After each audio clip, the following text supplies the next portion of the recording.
What happens in the world and its nations? South Africa. In Samarkand, Uzbekistan. Reporting from New York for WION. Creates ripples across oceans. Thus things appear to be quite tense given that the protesters are just not backing down. The federal government employees have been protesting. So follow the news source where facts run the show. Because you are more connected than you know. Download the WION app to find out how.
Hi everyone, welcome to WION Live broadcast from New York City. I'm Susan Tehrani. First, let's get you up to speed with this hour's headlines.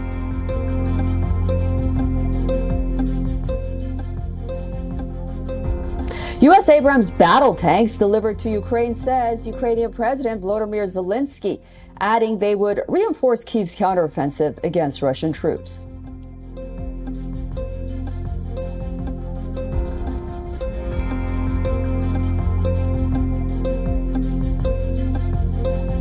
Full cooperation from Iran with the IAEA, a prerequisite to its proving that its nuclear program is peaceful, says the nuclear watchdog chief.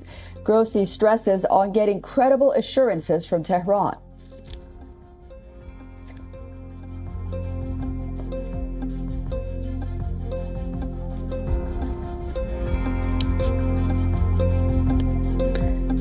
A recent poll conducted by the Washington Post and ABC reveals that if the 2024 presidential election was held today, former President Donald Trump would lead President Biden by a significant 10-point margin among voters.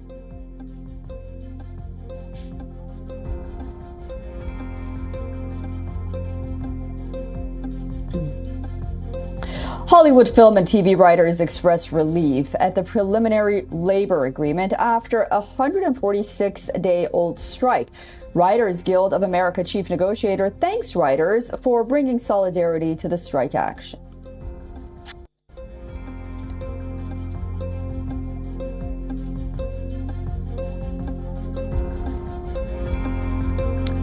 And Olympic champion and two-time World Cup winner brings curtains down to her international football career at 38. The U.S. defeated South Africa 2-0 on her last match.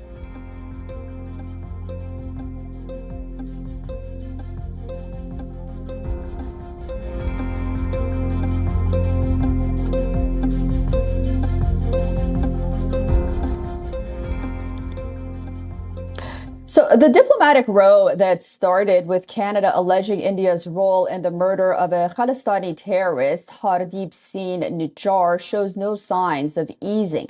The Canadian Prime Minister made the accusations against India publicly, but 6 days on, Canada is yet to prove any evidence to back those claims, resulting in strained ties between the two countries.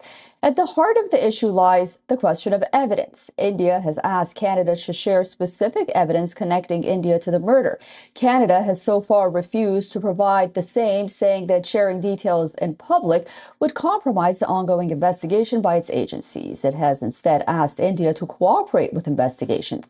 Canada's close allies, the U.S. and the U.K., have also urged India to cooperate with Canada on the matter to get to the bottom of the issue. But it seems that Canada was not alone in gathering information that allegedly links India to the case.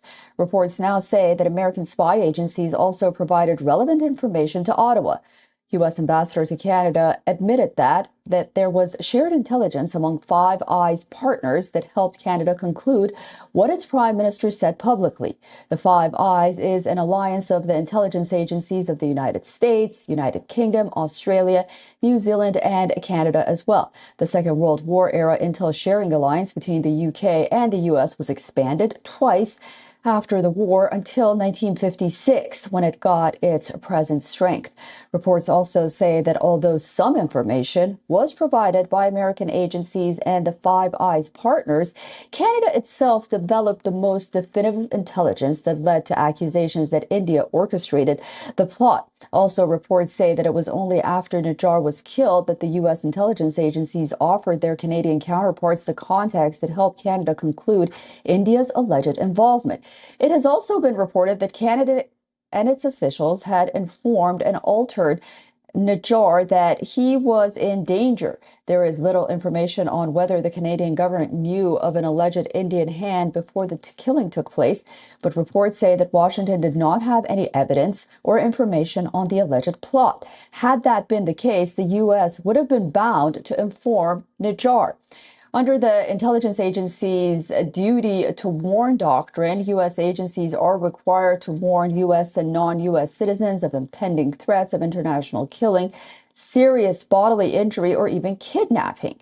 Renowned British economist Jim O'Neill, who is known for coining the BRIC acronym, says both countries have to think about their steps carefully as the dispute develops. Take a listen. It looks like the Canadians feel very, very upset by it. And I was just reading something this morning about how they've shared their intelligence with Western allies. So we will have to see how this dispute develops. And it might well be a bit of a challenge as to how Mr. Modi presents his own position on this issue, because obviously, along with becoming a bigger voice, also means you have to take greater accountability and responsibility for your position on what many, many countries regard as the right principles as you go forward. So it's something that Mr. Modi and his advisors are going to have to think about very carefully. Against the background of this row, India's National Investigative Agency has begun a crackdown on Khalistani terrorists. Investigative agencies have been ordered to cancel overseas citizens of India cards of these terrorists so that they cannot enter India. And apart from this, the government has also asked for confiscation of properties owned by the identified terrorists and their families in India as well. Okay, for more on this, we are now being joined by Mr. Phil Gursky from Ontario. He's a former CSIS senior terrorism analyst and the president of the Borealis Threat and Risk Consulting. Thank you so much for joining us, Mr. Gursky. So this situation seems to be escalating with each passing day. Can you tell us about the cooperation that Five Eyes countries have when it comes to situations like this? How likely was it that perhaps the Canadians got information from other allies? Well, it's entirely possible. As you said in your introductory comments, the Five Eyes has been around since the end of the Second World War. It achieved its final, form in the 1950s. As you said, there are the five main Anglo partners. The way I like to describe the Five Eyes is it's kind of the gold standard of intelligence sharing in the world. A lot of very sensitive information is shared. A lot of these agencies work very closely together on a variety of projects. And I think it has stood the test of time that we agree to share information with each other, provided that information is protected. And by protected, what I mean is that it is not disclosed publicly that can affect sources or methods. Those are the two most important things you work in intelligence, is to ensure that the way you collect information and against whom you collect information is not known to the people that you are trying to target. And as a consequence, what the Prime Minister did was to essentially let the cat out of the bag, and that we had some kind of intelligence on the alleged participation of India in this act of violence on Canadian soil.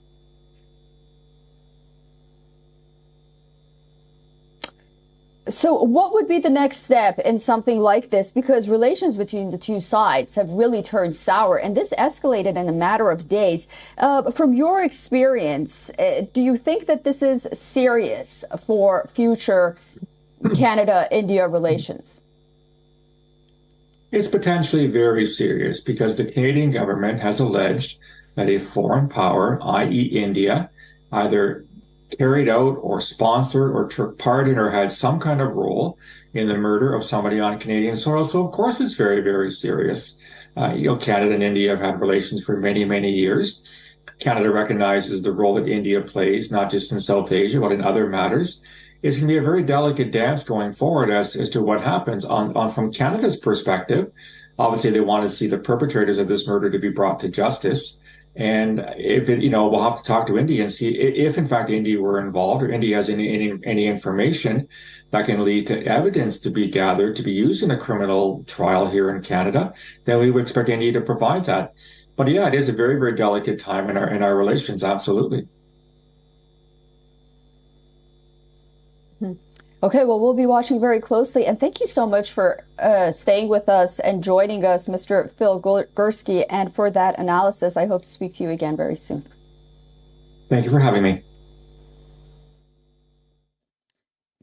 The U.S. is set to embark on a charm offensive among smaller nations in the Indo-Pacific to counter rising Chinese influence. President Joe Biden is set to host a second summit with the Pacific Island leaders in which the U.S. is expected to announce new deals. Reports suggest that during the three-day meeting, the U.S. will announce diplomatic recognition for 2 Pacific islands. It will also pledge fresh funds and a plan to provide internet connectivity via undersea cables. Last year, the Biden administration pledged to help islanders fend off China's economic coercion. The White House said that this year's efforts will focus on priorities, including climate change, economic growth, sustainable development, and illegal fishing. The U.S. has vowed to invest more than $810 million in the Pacific Islands. However, Solomon Island Prime Minister will skip the summit. He recently stepped up ties with China after U.S. made no progress on offers of infrastructure funding and expanded aid to the Solomon Islands. In July, the Solomon Islands signed an agreement to boost cooperation with China on law enforcement and security matters.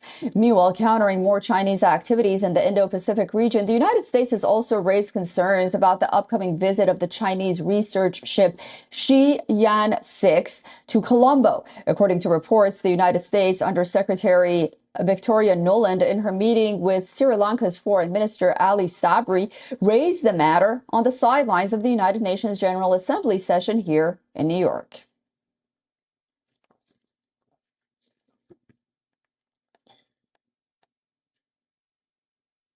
Keeping our focus with the American president, President Joe Biden is facing yet more criticism after his latest gaffe, in which he referred to legendary rapper LL Cool J as boy, getting his name wrong at the Congressional Black Caucus on Saturday night. Take a listen. Two of the great artists of our time representing the groundbreaking legacy of hip-hop in America, LL Cool J. By the way, that man's got biceps bigger than my thighs. I think he's spent. LL Cool J, whose birth name is James Todd Smith, and McLight received Phoenix Awards for his musical contribution at the annual ceremony in Washington, D.C. This one follows a series of gaffes by the president that he's made in the recent past. Back in July, you may remember that he made a similar blunder when he confused Ukrainian President Volodymyr Zelensky with the Russian President Putin and referred to him as Vladimir. Vladimir and I shouldn't be so familiar. Mr. Zelensky and I. When asked for a comment on the Russia-Ukraine war, Biden said Russian President Vladimir Putin is losing the war in Iraq, not Ukraine, but Iraq. It's hard to tell, but he's clearly losing the war in Iraq. He's losing the war at home. And he has become a bit of a flyer around the world. And during his 2022 State of the Union address, he mistakenly referred to Ukrainians as Iranians while he was speaking about how Russian President Putin has invaded their country. Putin may circle Kyiv with tanks, but he'll never gain the hearts and souls of the Iranian people. He'll never extinguish their love of freedom. America is gearing up to host its 60th presidential contest next year, and candidates are wooing voters. But what if there's a rematch between current President Biden and former President Trump in 2024? And if there is, well, who would win the election if it were held today? According to a new poll, a clear winner has been announced. A recent poll conducted by the Washington Post and ABC reveals that if the 2024 presidential elections were held today, former President Donald Trump would lead President Biden by a significant 10-point margin among voters. And according to that poll, Trump would secure 52% of the votes compared to Biden at 42%, which is significantly up from his 49% to 43% lead during a similar survey back in May. Moreover, as President Biden ramps up his 2024 re-election bid, he continues to face a skeptical electorate. Respondents expressed dissatisfaction with Biden's handling of the economy, the U.S.-Mexico border crisis, and then there were, of course, those concerns about the president's age. The reports also indicate that Trump is way ahead of his other Republican rivals in the party's presidential race. Political pundits believe that he is on his way to becoming the party's nominee. And according to the polls, Trump is favored by 54% of Republicans and Republican-leaning independents as well. Florida Governor Ron DeSantis is second at 14%. Following them are tech entrepreneur Vivek Ramaswamy, former South Carolina Governor Nikki Haley, and former Vice President Mike Pence. The GOP's formal nomination process will begin with the Iowa caucus and the New Hampshire primary in January.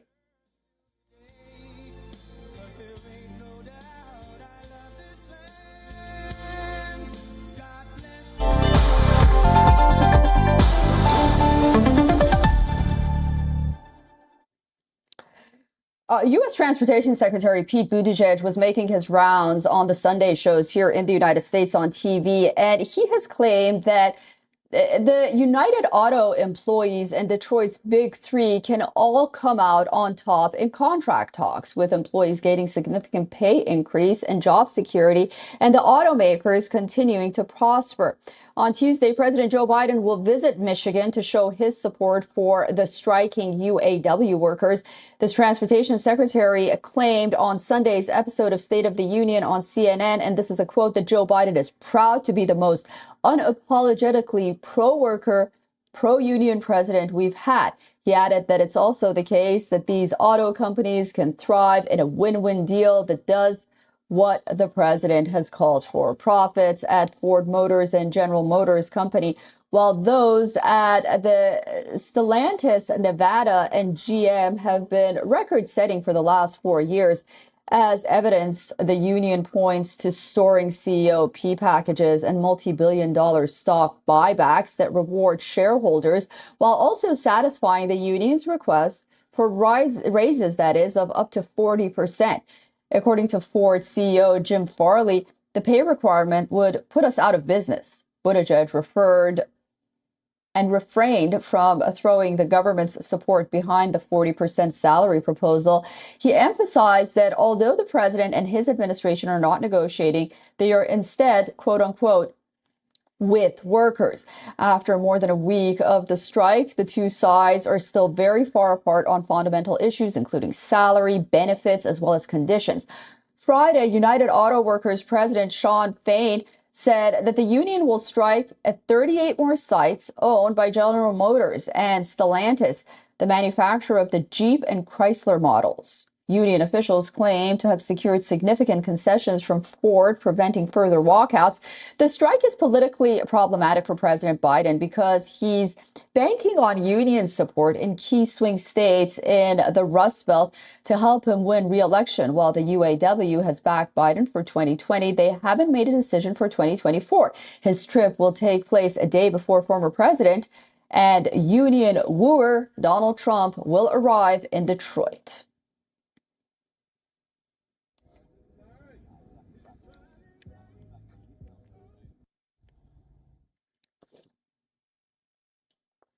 Hope seems to be looming on the horizon for Hollywood writers as studios and the Writers Union reach a tentative agreement to end the ongoing screenwriters strike. Now, this tentative deal was announced by the Writers Guild of America in a joint statement with the Alliance of Motion Picture and Television Producers. However, the 3-year contract agreement must be approved by the Guild's board and members before the strike officially ends. Negotiations came to a close after 5 consecutive days of discussions. If approved, the deal promises an end to the 146-day strike. Terms of the deal haven't been disclosed as of now and will only be released in the coming days. WGA has also announced the immediate suspension of picketing activities, and members of the union have been asked to refrain from returning to work until specifically authorized by the Guild. Union leaders will cast their vote on Tuesday on whether to formally lift the strike order or not. Late-night talk show could finally go on air if the deal goes through, but the fate of film production is still in question as talks have not resumed between studios and the Screen Actors Guild as of yet.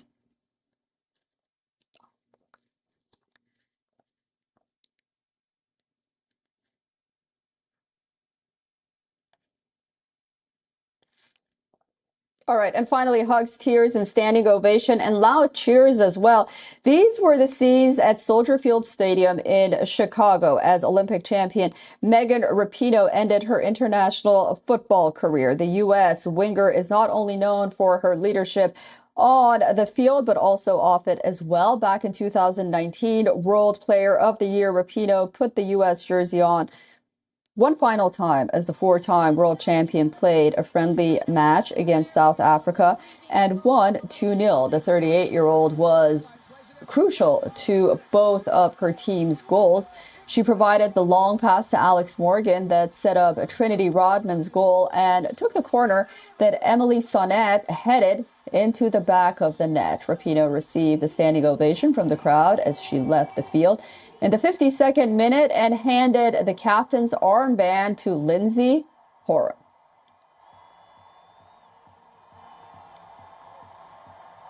I'm so proud of this team. I'm so proud to have been on this team for so long, to have represented our federation and represented this country for so long. I think particularly in the way that we have as a team and how we have chosen to use this incredible platform that we have. I have so much pride in that and so much pride in all of the progress that we've made over all of these years. Rapinoe made her U.S. debut in 2006 and won 203 caps, scoring 63 goals and winning the World Cup in 2015 and 2019. She was named the 2019 FIFA World Player of the Year after she helped the U.S. win their 3rd World Cup in France. She also won an Olympic gold medal in London in 2012. Her leadership goes beyond the field. She played a critical role during the U.S. women's national soccer team's fight for equal pay.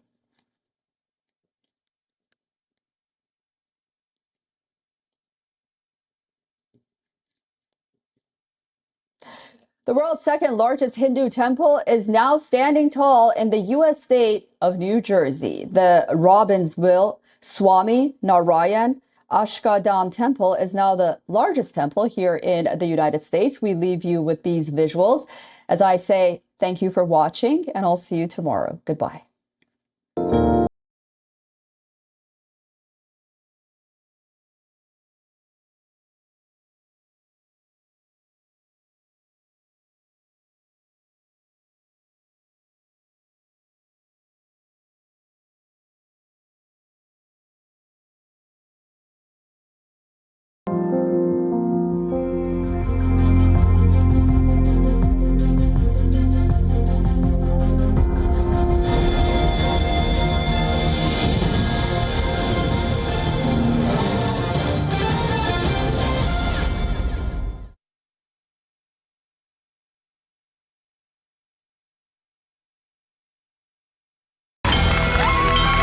From the It's easy to tell you a flat story. It's easy to show you what's happening around the world. We do the difficult part. This weapon has been banned, but the US, Ukraine and Russia do not find the bombs problematic. We also tell you why what's happening. New drug is making a difference in the fight against Alzheimer's. This medicine helps slow down a patient's cognitive decline. We look beyond the text. We give you context. Is China preparing for a war in the Himalayas? And tonight, we come to you with some proof. Hypocrisy is stunning. Do leaders mean what they say? Do they ever say what they mean? To find out how real news affects you, your decisions, Just when Iran took one step in the right direction, its moral police is planning to drag it further back. And once again, the victim will be women. watch Gravitas. Welcome and thanks for tuning in. We don't impose our views. Did India threaten to ban Twitter? Either that or Jack Dorsey is lying to you. That is Gravitas. We let life breathe through our show. Gravitas, the informed show for an intelligent audience. Hello, welcome to This World. Vladimir Amelyan joins us from Kiev, and he is currently on the front line fighting Russian troops. We believe that world should be ruled by democracies. I was interviewing you on television a couple of weeks back. That's right. And you said, if you really want to understand Jerusalem, why don't you come here and see it? And you came. Here I am. Mass shooting after mass shooting after mass shooting. Why this cannot be fixed? There are 425 million guns in the United States, which is more than the population. The problem here is Trump has been able to make the argument that this is a political prosecution and that he's being singled out unfairly. Defend our nation. You are saying we could have a cure for cancer. We'll have treatments for many cancers in this decade, and they're going to come from India. Downside is that it could potentially wipe us out. But let's start with the upside first. The upsides are absolutely enormous. The potential uses of this are almost unlimited. I only discovered AutoGPTs about a week ago and started writing about them. And after I started writing about them, Jeff Bezos followed me on Twitter, and all kinds of crazy amounts of people have been contacting us. The show where we get you the week's biggest stories from around this world.